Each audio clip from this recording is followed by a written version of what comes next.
Welcome to the show. We begin this news hour with the investigation into the bullet that killed our journalist Shireen Abu Akleh. The US State Department says a third-party examination of the fragment has been inconclusive, but it says gunfire from Israeli army positions was likely responsible for her death in May. US State Department spokesman Ned Price has released a statement saying ballistic experts determined the bullet was badly damaged, which prevented a clear conclusion. He went on to say the US security coordinator concluded that gunfire from Israeli forces positioned was likely responsible for the death of Shireen Abu Akleh. The US security coordinator found no reason to believe that this was intentional, but rather the result of tragic circumstances. Well, we'll get the reaction from Stephanie Decker in West Jerusalem soon, but let's go first to Mike Hanna in Washington, D.C. And Mike, we've heard more details there about what the State Department had to say about this. Do you get the sense that given how much attention and pressure was placed upon this case, that this is an attempt by the US to draw a line under all of this? Well, that would appear to be the intention. It is an exceedingly inconclusive report, and significant within that as well is that comment there that it's not possible to establish that the shooting was intentional. Now, to reach that conclusion requires going into the mind of whoever did the shooting. So just that statement would appear to underweigh the opinions of those who believe that the US wants to finish this affair, move on, and it does so by issuing what is clearly an inconclusive report. Now, there has been some reaction already from some human rights organizations. One of the least critical is saying that this is a travesty of justice. We've also heard comments such as you are now in a situation where the perpetrator is examining themselves. So there is a lot of criticism, and this is going to increase on a report that is clearly very inconclusive, stating, though, that it does appear that the shooting occurred from the Israeli army positions, but saying as well that the bullet was so damaged that it could not be properly matched to a specific weapon. Now, the Palestinians have been insistent that they will not accept any finding unless that bullet is matched to a gun. Now, that is a critical issue as well, which the so-called independent investigators appear not to have addressed. Their findings that the shooting itself is inconclusive, but they add there should be no blame attached. So any question about accountability is thrown out of the window in this specific report. Mike, of course, this is a very delicate time diplomatically, given that the president is expected to visit the region quite soon. Saying that, though, do you imagine, and you've already mentioned NGOs there and human rights groups, do you imagine that the pressure will continue to pile up on the authorities there to find a more decisive response to this inquiry? Well, yes, that is exceedingly likely. There has been a lot of pressure from Congress, surprisingly, some might argue, which has been heavily supportive of Israel. But many within Congress have demanded that the administration do its part in getting to the bottom of this affair. Several members of Congress have made very clearly that this type of shooting has occurred regularly with the Israeli army responsible in the past, and they are insistent that the administration should play its role in getting to the bottom of exactly the circumstances that led to the death of the Al Jazeera journalist. So this pressure is going to continue to ramp up, not only from human rights organizations, but also from Congress itself. There are likely to be questions asked and demands made that the administration push this further, that an inconclusive report is not acceptable. Mike Hanna in Washington, D.C., thank you. Well, let's stay with the story and bring in Stephanie Decker in West Jerusalem. Stephanie, of course, for those people hoping for a conclusive result to this investigation, this may be a frustrating and disappointing time. What are people saying where you are? Well, the Palestinians didn't expect anything conclusive, or certainly not accountability or justice, when they heard that the bullet had been handed over to the Israelis to investigate, even if the Americans were present. It's something the Palestinians had always said they didn't want, because they didn't believe that it would be an unbiased and transparent investigation. We've just had a statement from Shireen Abu Akleh's family, a long statement where it pretty much backs that up, saying that they're incredulous, that it's been found inconclusive, that they expected more from the Americans, particularly also that she's an American citizen.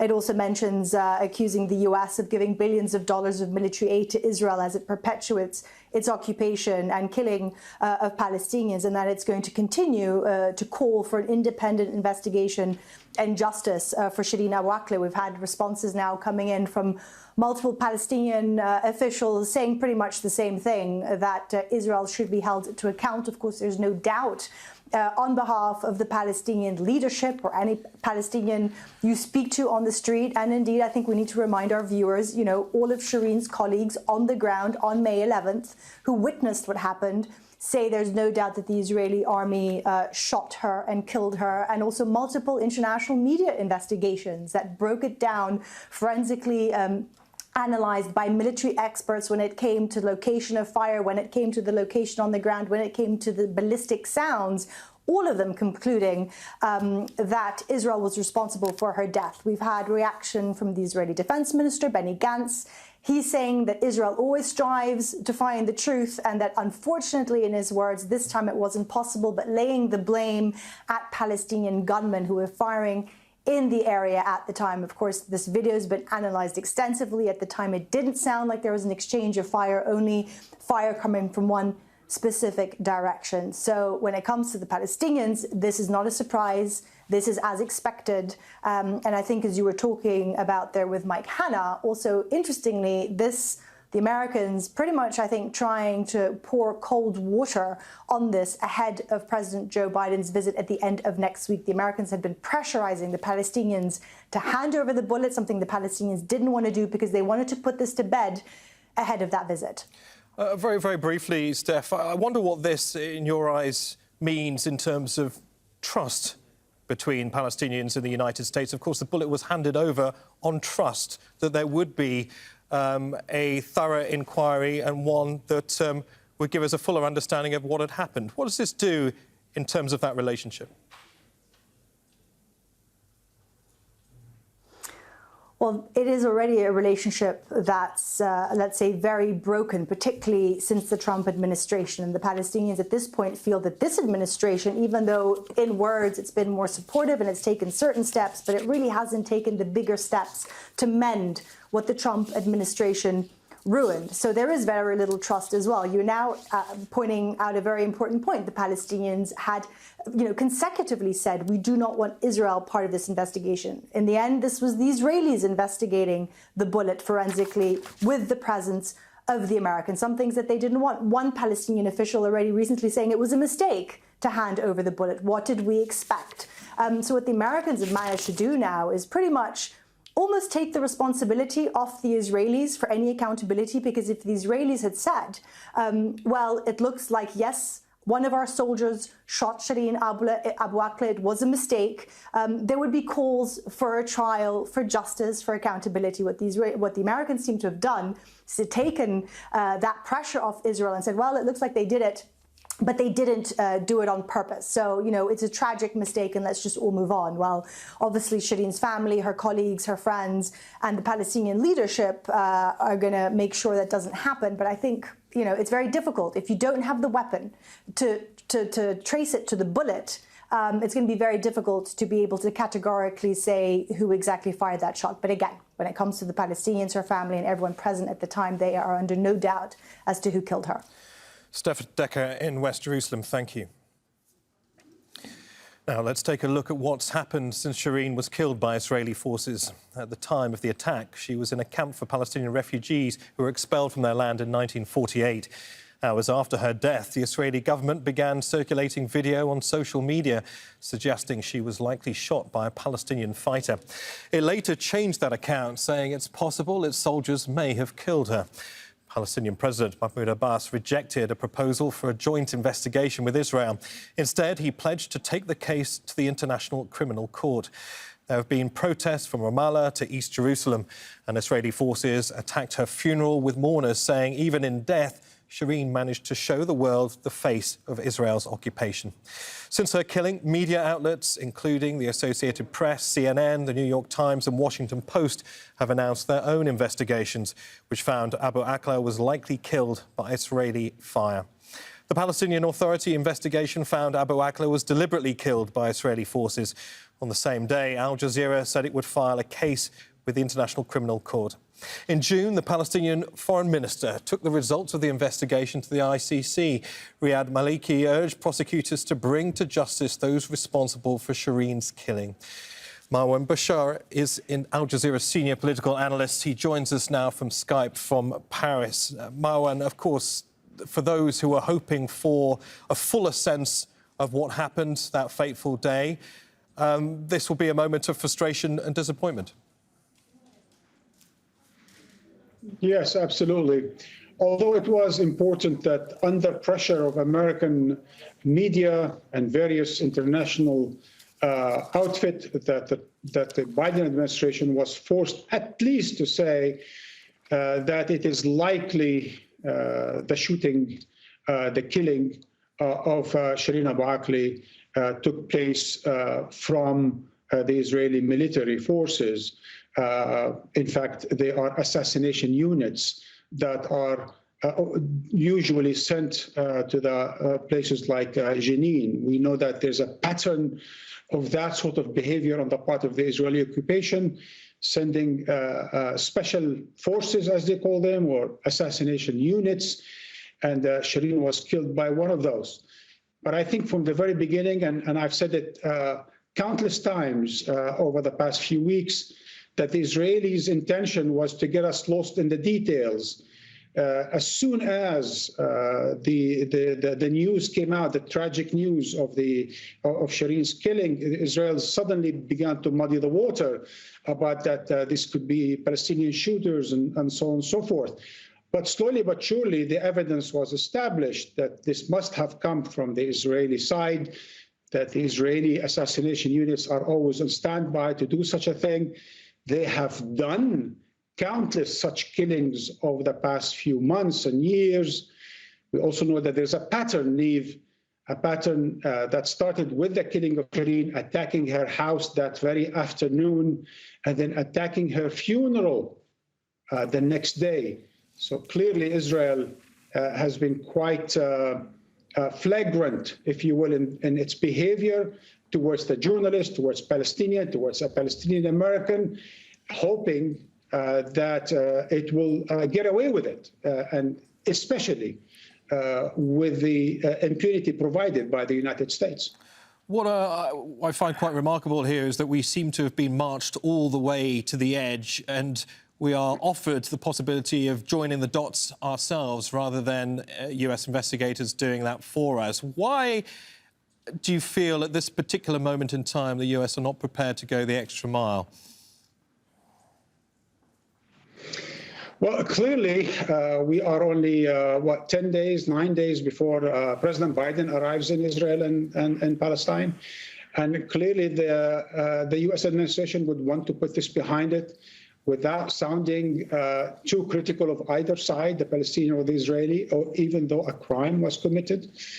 I personally, as someone who has followed U.S.-Israel relations for a good number of years, I am bewildered by President Biden's behavior towards Israel. He's a bit of an enigma to me in the sense that Israel continuously humiliates him, and he continuously comes out with a smug, smiling, defending Israel as the man, the president who loves Israel, who's a Christian and yet a Zionist, who will always have Israel's back no matter what. So he, in fact, has been Israel's defense lawyer for as many years as we know, almost 40 years as senator, more years, 8 years of that as vice president, and now as president. There's something about Biden that he personally or politically continues to support Israel no matter how much Israel humiliates him.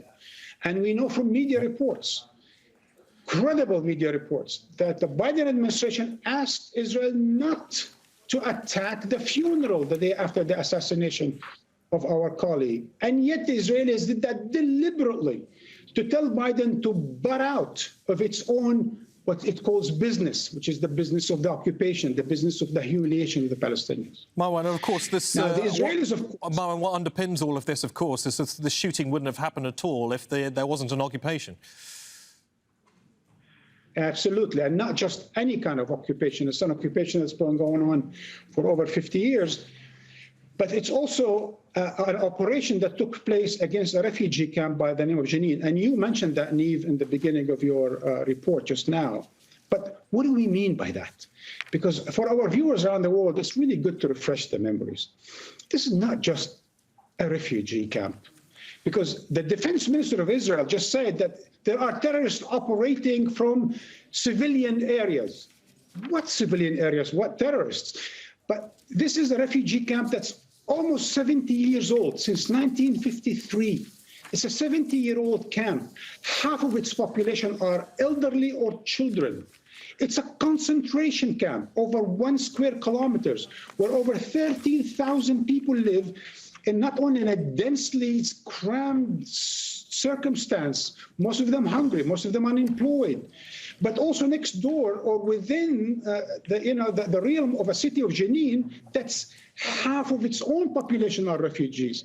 And these are part of 58 other Palestinian refugee camps hosting some 1.3 million Palestinians for over 70 years. So you can imagine the frustration, the anger, the pent-up violence in those areas where Israel, the United States, even the Palestinian Authority, I must say, would not address their grievances. Calling them terrorists, calling them civilian areas, calling them okay target for the Israeli occupation, that's just not just flagrant, not just unethical or immoral, it is criminal.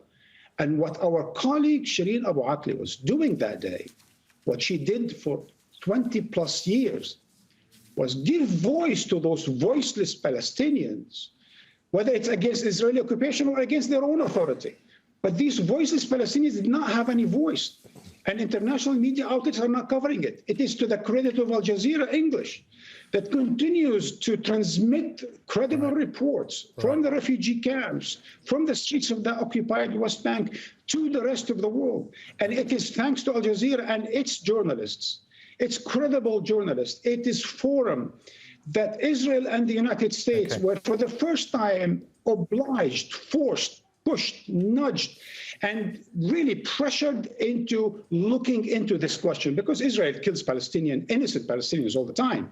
But this time, thanks to Al Jazeera's forum, and because its microphone, I must say that with pride, it is louder than the Israeli public relations spin that has tried to get away with this.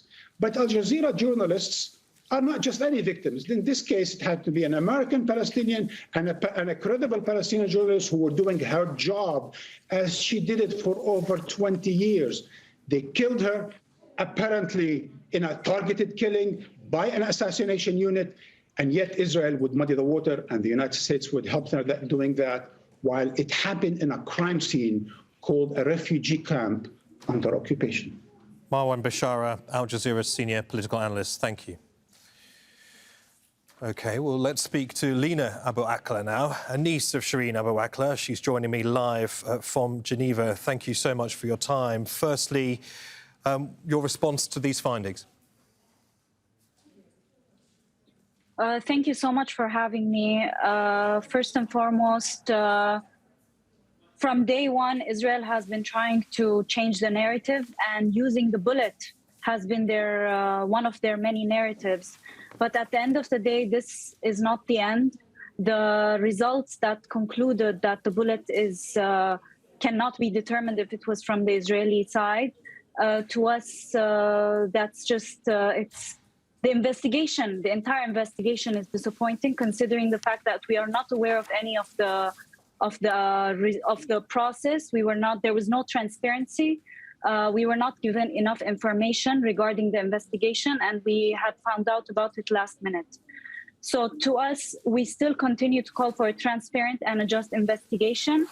And we call on the UN, especially the ICC, to handle the case of Shireen with the same enthusiasm it has been showing to Ukraine, as rightfully so. So regarding the results, it is intentional. Yes, Shireen was killed intentionally, while the U.S. claimed that that the bullet was likely from Israeli soldiers, does provide us with some kind of a cold comfort, but that's not enough.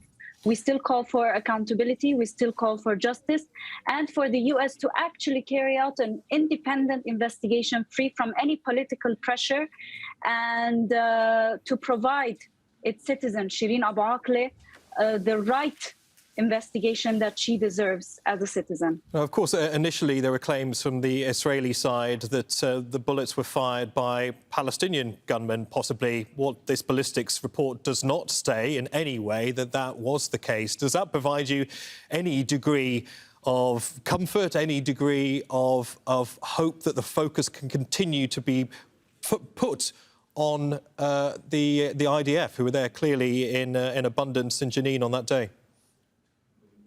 Yes, of course. And as I mentioned earlier, this is some sort of a comfort, but it's not enough. However, all other previous reports have clearly indicated that it was the Israeli soldiers who shot and killed Shireen. So that to us is important, and we will continue to be seeking justice and using that as part of the evidence. In terms of the reaction there amongst supporters of Shireen and members of the family as well, this must come as a moment of deep frustration as well. It does feel very much like an uphill struggle for you and the rest of the family. Of course, it's very disappointing, but at the same time, it's not discouraging.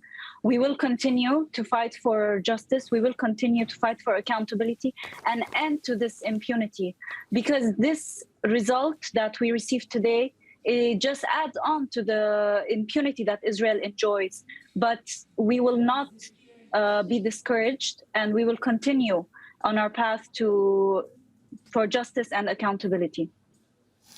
And what are your thoughts on the international reaction as well? Do you think more can be done around the world to focus the pressure on Israel? Of course, there's so much more that can be done from states, as they have their obligation. Third states have an obligation to protect human rights violations everywhere, and this is their obligation to talk about what happened to Shireen and to hold Israel accountable. And second, all journalists should also take up their platforms and to continue to advocate, because Shireen at the end of the day was a journalist and she was targeted, and that she's not the first journalist and not the last to be killed by Israeli forces. Therefore, there needs to be an entire movement, not just by journalists, but also, as I mentioned, states, civil society, the UN and the ICC. We saw from the beginning of the occupation of Russia on Ukraine, how the ICC was carrying out an investigation. The same should be done to Shireen's case and to Palestine. Shireen is not an exception. Palestine is not an exception, and we need to continue. States need to continue to call out for justice and accountability. We need to put an end to this double standards and the hypocrisy that's been seen in the international community. Lina Abu Akleh, niece of our colleague Shireen Abu Akleh, thank you very much for your time. Thank you for having me. Now, let's bring in Salsan Zaher, a human rights lawyer and a litigator for Palestinians at Israel's Supreme Court. She joins us from Haifa. Can I start by summarising what we know so far? We know that it looks like the Israeli army killed Shireen. It looks like, in their eyes, it was a mistake. But the results, say the team behind this investigation, are that the results are inconclusive because the bullet was badly damaged. From a legal perspective, what do these findings mean to you? Good evening. First of all, we're talking about a political examination of the bullet, and hence as well the way that the conclusion of the examination was narrated. We are not talking about a criminal investigation. This is one thing. The second thing is that in order to do a criminal investigation and get out with the conclusions, which wasn't done by the Americans while examining the bullet, there was no word about the match with the weapons, knowing that every sniper unit at the Israeli military forces must have documentation not only of the bullets and not only of their activities, but also of their weapons. There was no word about examining what the witnesses said, any other evidences. There was nothing about contradiction of this conclusion with other investigations, including the UN Human Rights Commissioner, which was released only 10 days ago, which was an independent monitoring examination, not a criminal one, I must say, but still after examining all the evidence and witnesses, indicated and concluded that there was intention by the Israeli military forces, that Shireen was killed by them intentionally after checking videos, witnesses, evidence, and so on. And having said all that, I must say that the only institution or body that is eligible to make such a conclusion is the ICC. And therefore, the Palestinian response to the fact that they must continue or that they want to continue before the ICC, the International Criminal Court, is the right move, because this is the only institution that really can provide the conclusions. Now, on the other hand, I also must say that I was not surprised by the conclusion. Everyone knows, including the Israelis, that Shireen was shot already from day one by an Israeli army, by a bullet from the Israeli army. Even the Americans knew that. The fact that there was all the time the contradictions in the American narrative or in the American story from day one. The fact that they never even denied it. The fact that they're trying to blame the Palestinians, even the UN Commissioner report and the CNN and the Washington Post and the AP, all of them said that there was no presence of any Palestinian civilians or resistance at the area. So this is not surprising, because the conclusion of the American examination of the bullet is basically political, because yes, Biden... And if indeed this was a criminal investigation and not heavy politicised, as you say, what would be made of this ballistic evidence? Would it be challenged in a court of law? First of all, there have been thousands of Palestinians that have been killed by Israeli snipers and Israeli soldiers. Take along the more than 60 or 62 Palestinians that were killed in the West Bank only from the beginning of 2022. Let us not forget all the ones in Gaza that were as well killed and assassinated. And neither of one of these cases did Israel say that they cannot conduct an investigation because they don't have the bullet. The bullet is a very important thing in criminal procedures, but it is only one evidence in all the criminal evidence that there are. And what Israel is trying to make is basically, as Lina said before, is getting into the small details in order to mislead, in order to basically get out and give account or impunity to itself out of the greater picture.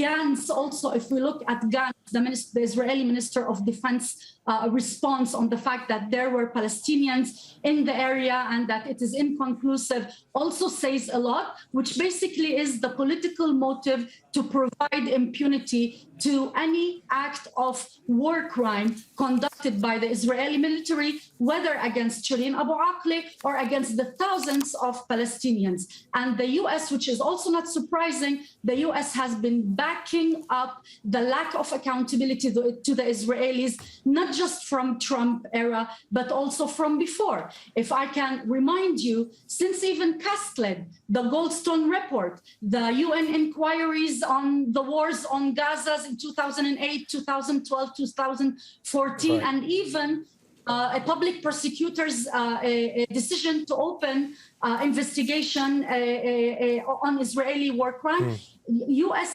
never really supported that, and they all the time supported providing Israel accountability, lack of accountability and full impunity for political reasons only. Sosan Zaher, human rights lawyer and litigator for Palestinians at Israel's Supreme Court. Thank you very much for that. Thank you for having me.